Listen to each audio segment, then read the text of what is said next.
Boris Johnson and money in politics back in the spotlight as new information shows the former Prime Minister received a single donation of £1 million and analysed where money received by Westminster politicians is coming from, and it makes Mr Johnson the most donated to MP. His successor, Rishi Sunak, had a private dinner with Scotland's First Minister Nicola Sturgeon in Inverness, and from there, Sky's Joe Pike gave us this report.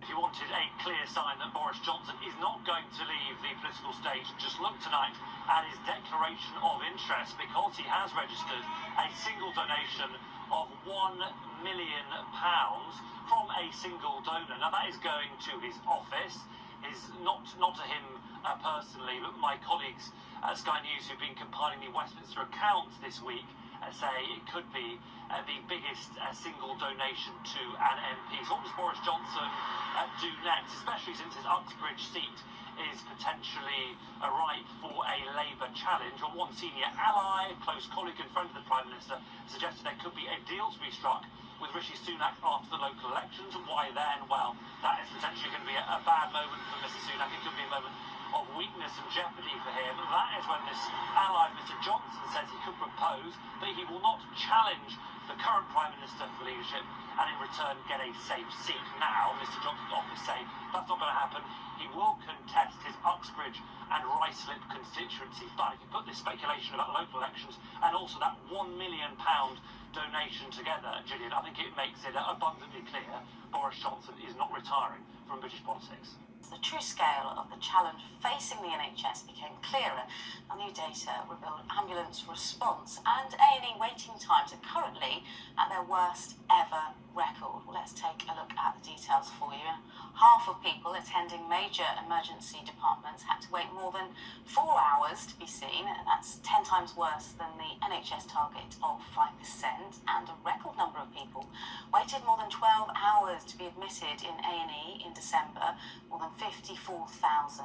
Now, the average ambulance response time for a Category 2 call, such as heart attacks or strokes, was over an hour and a half for the first time ever, and more than an hour longer than the 18-minute target, despite fewer calls. But the number of people on NHS waiting lists has fallen by around 20,000 since October to 7.19 million people. Our health correspondent Ashish Joshish reports on an NHS strained to its limits. So, I have been here as a respiratory consultant in this ward in the hospital for 24 years, and I've never, ever seen anything like this before. Professor Munava guided his team and his patients through the pandemic. But this winter, he says, is the worst he's ever seen.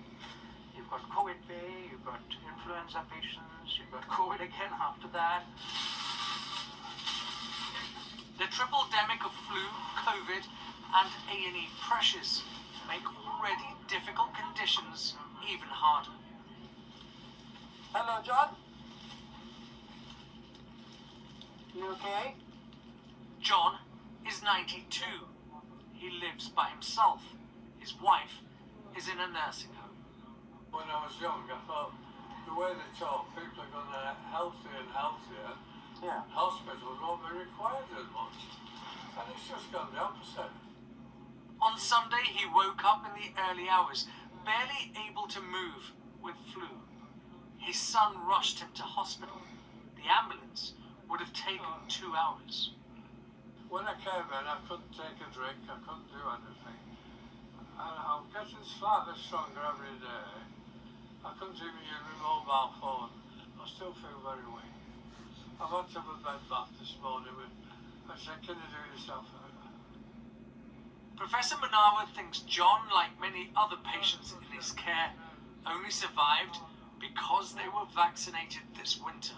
On this ward, every bed in every bay is full, and as soon as one is empty, it's taken up again by a waiting patient.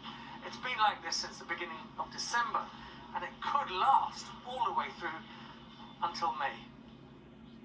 And that could impact work being done to reduce the backlog of patients on the waiting list. Already with the 2 to 3 year backlog that has developed thanks to COVID, the entire pandemic, we were trying to play catch up. We were trying to clear some of that backlog. And this will set us back again. More people attended A&E in December than ever before, and they're waiting longer to be admitted and treated. Staff on the front line are struggling to cope with the demand. We know about burnout in the NHS. How long can your staff sustain and work in this sustained pressure?